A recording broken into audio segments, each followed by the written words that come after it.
Hey guys, it's Wendy. Welcome back to my channel. If you are new here, my name is Wendy. I'm 24 years old and I currently live and work in San Francisco and I work in the tech industry. Today I'm coming at you with another tech video because I recently got the iPad Air. So I wanted to do an unboxing video for you guys, as well as share some of my initial thoughts about the iPad. This video is gonna be pretty jam-packed, so I will put timestamps down below so you can better navigate it. I'm gonna first start off the video talking about why I decided to get an iPad, what I envisioned myself using it for, what model I got, and why I decided to get that model over others. And then I'll move on to the unboxing part of the video, in which I will unbox the iPad, as well as some accessories that I got. Okay, so why did I decide to get an iPad? My roommate actually has an iPad, and one day I just decided to borrow it because I really like the look of hand-drawn graphics in videos. I experimented with some hand-drawn graphics for an upcoming video and I absolutely loved the way they looked. So that was kind of originally what piqued my interest into getting an iPad, but I just didn't feel like that was a legit enough reason. But recently I decided that I'm going to start studying for the GMAT. I've always really been interested in digital notes and going in that direction, and now I figured it's kind of the perfect time to dive right in because I am studying for a test. So the iPad that I decided to go with is the iPad Air, the 2019 model, which is the newest model of the Air that is currently on the market. I got 64 gigabytes, it's just the Wi-Fi version, and I got it in space gray. I also got the Apple Pencil to go along with it, as the iPad Pro is the only iPad that supports the second generation Apple Pencil.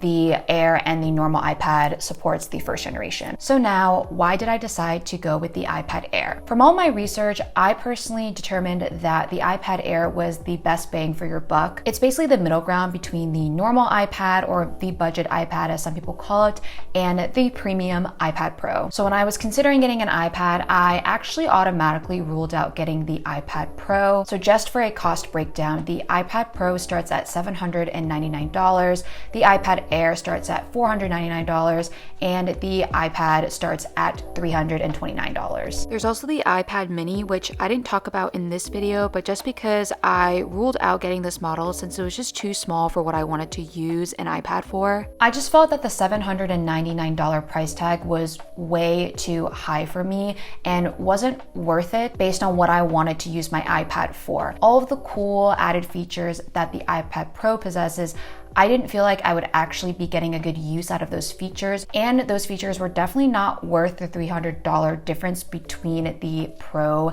and the Air. I think what you want to think about here is whether or not the added features between two different models is worth the difference in price. For me, $300 was definitely not worth it because I didn't feel like I really needed or would be fully utilizing the extra features that the iPad Pro possesses. So then it was between the Air and the normal iPad. There's a couple of key differences between the Air and the normal iPad that I wanted to note. The first difference is the size. The iPad Air is a little bit bigger than the iPad. The iPad Air has a screen size of 10.5 inches, while the iPad has a screen size of 10.2 inches. Now there's two other key differences that really convinced me to go with the Air. The first is the screen. So the iPad actually has a plastic screen, while the iPad Air has a glass screen. Now I want to clarify here that the iPad doesn't have an actual plastic screen, it just feels plasticky. I believe the technical term is a non-laminated screen, and the iPad Air has a laminated screen. Now for somebody who mainly wants to use my iPad for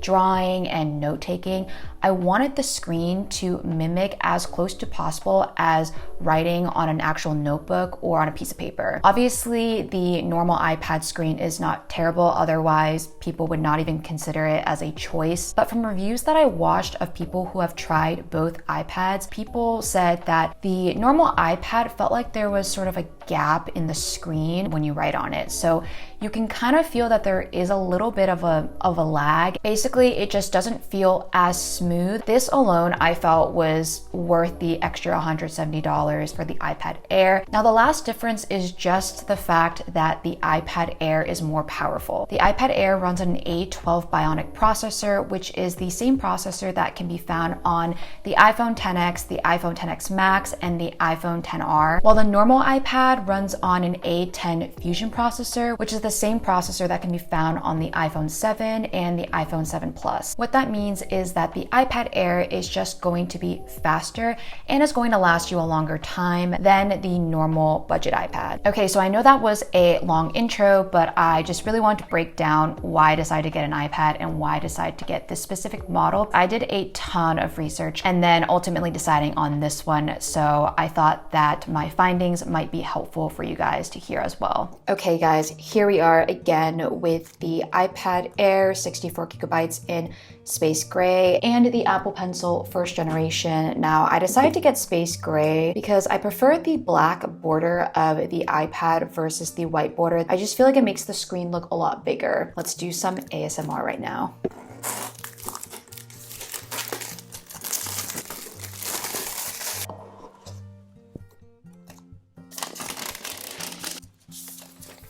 I mean, can we just take a moment to appreciate her? Comes with a charging cable as well as the brick. Let's put this aside and play with the iPad. So I'm gonna turn it on. All right, now let's set it up. Hey Siri, how's the weather today? Hey Siri, set a timer for 3 minutes. All right, we are at the final page. That took around 10 minutes, I would say. And here we are. Wow, beautiful, so smooth. I'm actually going to download Notability and test out the Apple Pencil, the first generation. This retails for $99. So it comes with an extra tip as well as this converter that you can plug your Apple Pencil into and use a lightning cable to charge it.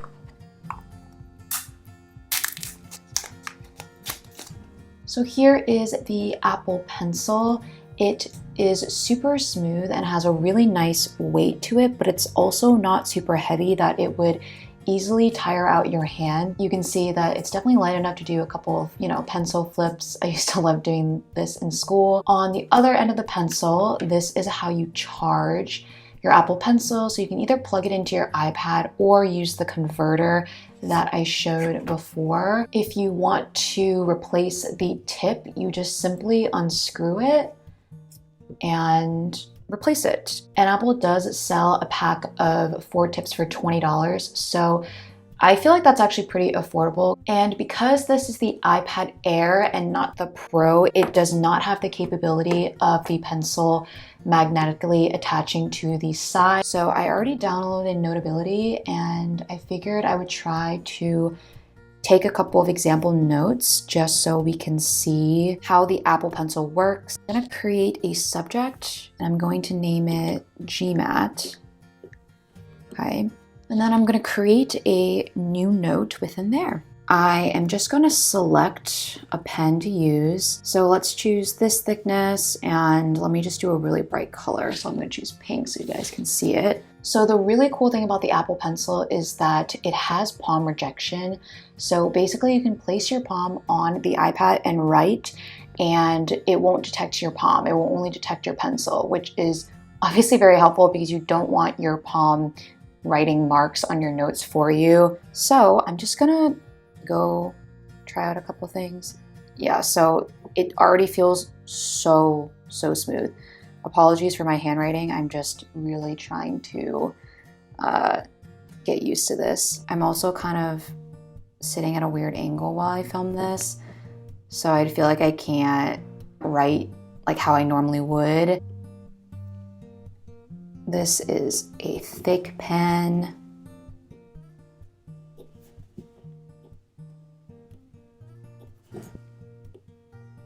So I'm just writing, this is the iPad Air. So now I'm just gonna highlight some text. These highlighter colors, by the way, are so pretty. I'm really enjoying these colors.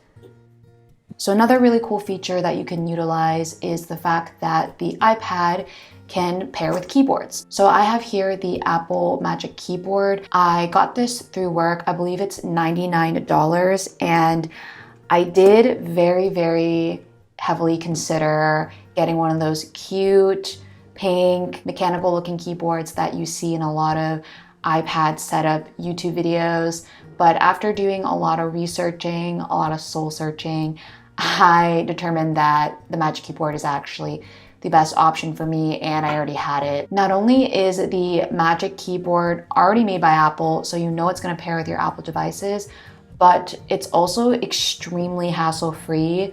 First of all, the battery life on this keyboard is absolutely incredible. I don't remember the last time I charged this thing. If I had to guess, I probably charge it once a month. Additionally, a lot of those cute, colorful, mechanical looking keyboards actually require batteries to operate, and the Magic Keyboard doesn't. The way that you charge this thing is through a lightning cable. So for all those reasons, I decided to go with just the Magic Keyboard. I don't know how well you guys will be able to see this. I'm just gonna type out, hello, my name is Wendy. This is the iPad Air 64 gigabytes. This definitely would have been useful for me when I was in college to not have to lug around my laptop everywhere and just bring my iPad to take notes in class. I still think I prefer to use my laptop for most heavy typing activities, but if I am traveling or I just need to do some general, very light typing, I can definitely see myself just bringing the iPad and my Magic Keyboard, which is very, very light. All right, so I think I have gone through all of the basics of the iPad, and once I receive, like I mentioned, my screen protector, the iPad case, as well as the Apple Pencil case, then I will come back and review those. But until then, I'm going to continue playing around with this. So it is the next day. I just received my paper-like screen protector in the mail. I ordered this from Amazon.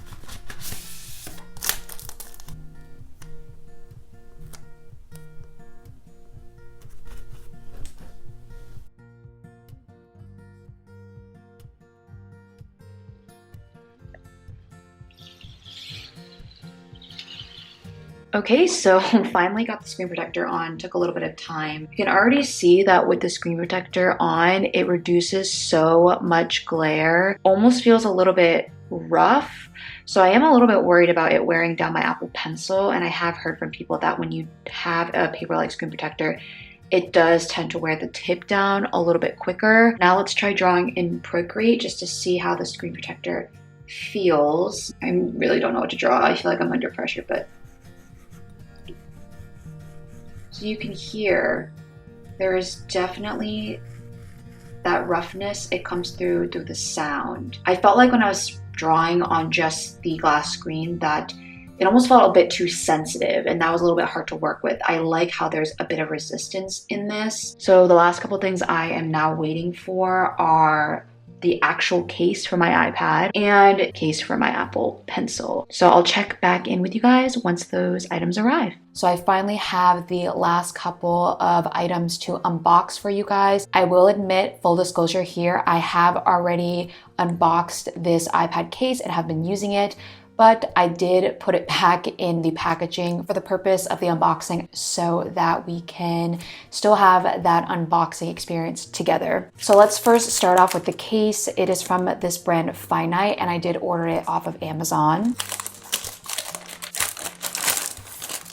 Here's the case. So I ordered it in the rose gold color. In person, it definitely doesn't look gold at all. In fact, it is more of a baby pink, and there's actually a metallic sheen to it. I actually had a really hard time finding iPad Air cases on Amazon. There weren't that many options to choose from, and this was the best option I found in terms of the best quality, the best color selection, and I really like that the Finite logo is barely noticeable. You can see here. Now the material is really, really interesting. It does feel like a really soft leather. It's the kind of material in which if you weren't careful and you scratched it or kind of dug your nail into it, it would leave an indent. On the back, there are bumpers on the top, the side, and the bottom. foam. If you were to drop your iPad, God forbid, it would absorb some of the shock. So opening the case up, it does come with a holder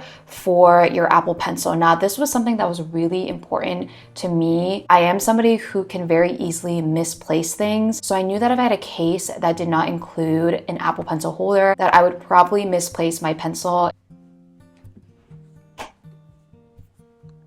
And the Apple Pencil just fits perfectly in the case, and you can just kind of easily remove it like so. The case also has a sleep mode feature, so when you open it up, the iPad immediately wakes up. It also has a pretty strong magnetic closure. You can see that when I'm holding it upside down, the flap doesn't come undone, which is really nice. You kind of don't want that to be flapping around. To prop up your iPad, you just fold up the case like so. Now let's move this out of the way and unbox the Apple Pencil case. I did pick it out in the light pink color so that it would match my case.